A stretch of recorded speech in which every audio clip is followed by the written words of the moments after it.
ever wondered if falling head over heels in love is a mental disorder or just some emotional quicksand? Let's chew on that thought for a hot minute. You see, when you're in love, you've got those butterflies in your stomach, right?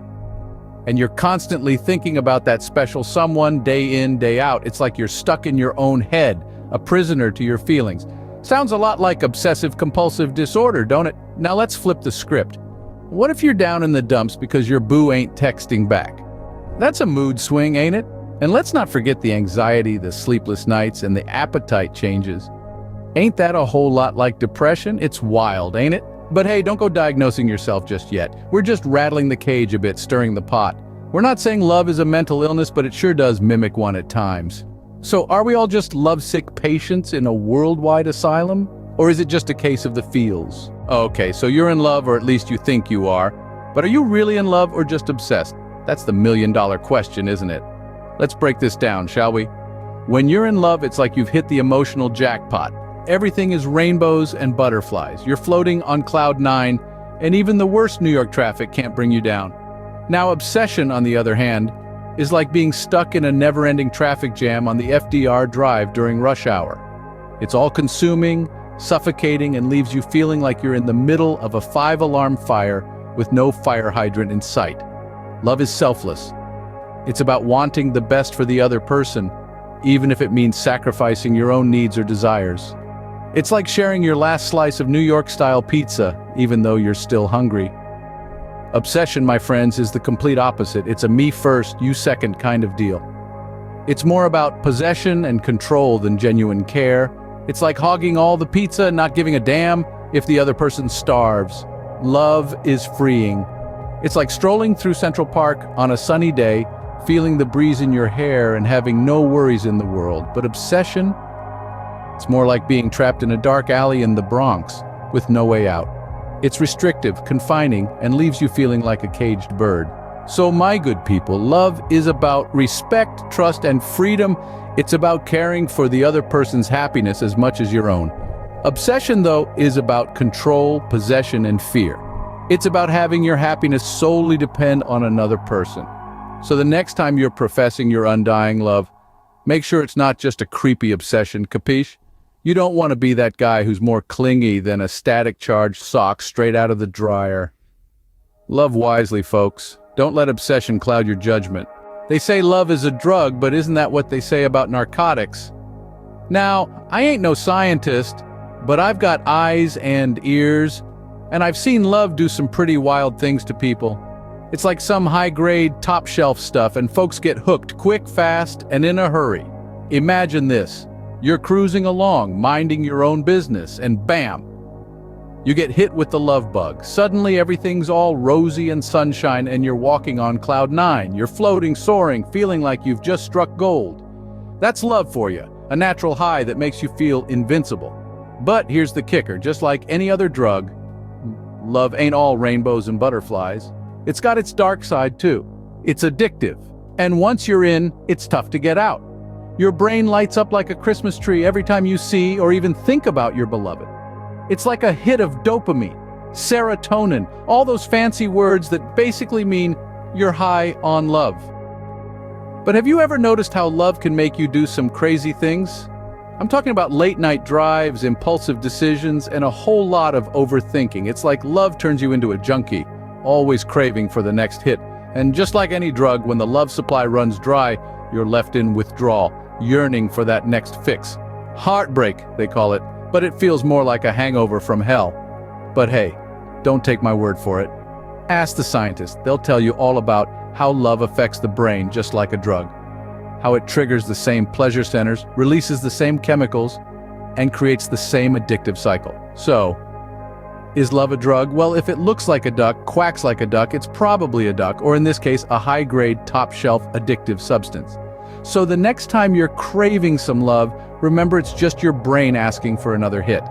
Ever had a love hangover? Yeah, that's a thing. It's like waking up after a night of tequila shots, minus the sombrero and plus a broken heart. It's the emotional equivalent of that pounding headache, the queasy stomach, the regret of that last text you sent at 3 in the morning.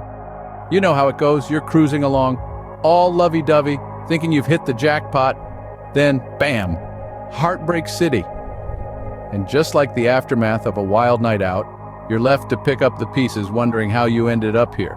You might find yourself doing some ridiculous stuff like stalking your ex on social media, or eating your weight in ice cream, or binge-watching romantic comedies while sobbing into a tub of popcorn.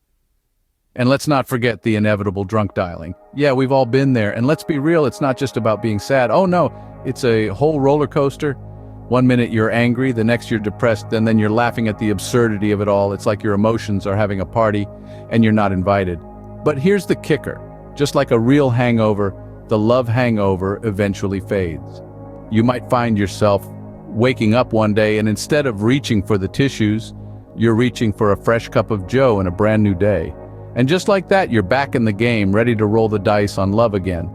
So remember, a love hangover is just part of the journey. It's the universe's way of saying, hey, you survived, you're stronger now, and you're ready for whatever comes next. So the next time you're nursing a heartbreak, remember it's just like a hangover, it will pass eventually. So if love is a mental disorder and a drug, do we all need therapy?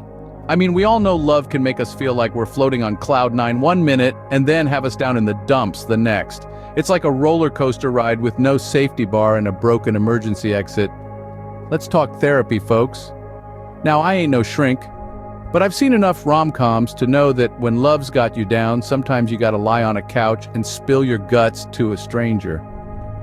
There's traditional therapy where you let it all hang out with a doc who's got more letters after their name than the alphabet. They'll nod, scribble on a pad, and ask you how you feel about your mother. It's like paying someone to be your friend, only they're way smarter and you can't borrow money from them. Then there's group therapy. Imagine a circle of chairs, a bunch of strangers, and you sharing your deepest, darkest love secrets. It's like a book club, but instead of discussing the latest bestseller, you're dissecting your love life. Art therapy is another option. If you can't find the words to express your feelings, why not paint them? Draw your heartache, sculpt your passion, create a collage of your mixed emotions. And if all else fails, there's always interpretive dance. For the tech-savvy among us, there's online therapy. No need to leave the comfort of your own home to discuss your love woes. Just log in, type out your feelings, and bam, therapy at your fingertips. And let's not forget self-therapy. Sometimes all you need is a good cry, a tub of ice cream, and a marathon of sappy movies to get you through. But remember, every therapy ain't for everybody. What works for one might not work for another. Find what fits you like a glove and stick with it. It's all about finding your own way to navigate the murky waters of love. So whether you're in love, obsessed, or just high on emotions, remember there's a therapy for that. So is being in love a mental disorder or an emotional quagmire? Let's break it down, y'all. We've traversed the winding lanes of love and obsession, dipped our toes into the intoxicating waters of love as a drug, and nursed the throbbing headache of the love hangover.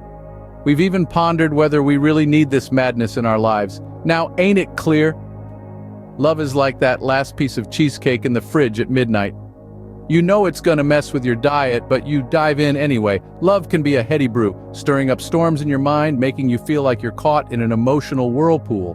But here's the kicker, it's all part of the ride. So, is love a mental disorder or an emotional quicksand? Well, it's definitely not for the faint-hearted. But hey, isn't that what makes it so damn exciting?